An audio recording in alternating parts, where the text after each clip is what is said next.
Hello guys, in this video I'm gonna show you how to pre-order GTA 6 on Xbox Series X or S. So pre-ordering the game is actually very simple.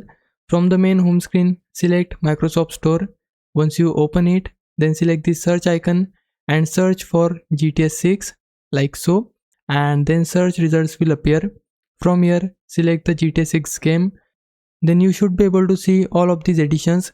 Select the edition you want to buy. So I want to buy this standard edition. I'll just select it. After that, you'll see the store page of the game. Now to pre-order this game, select pre-order option from here, or you can select the choose edition option to browse through the editions. I want to pre-order it. Select pre-order. Now it will show you this payment page. Select the payment method you want to use to pre-order the game.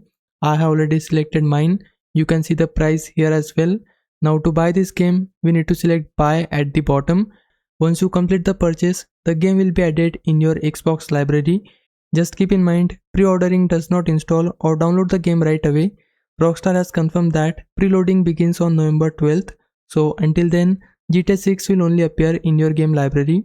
Once November 12th arrives, you can start the preload process and get everything installed before the official release on November 19th.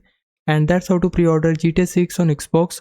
Hope this helps. Leave a like and subscribe my channel. For now, thanks for watching.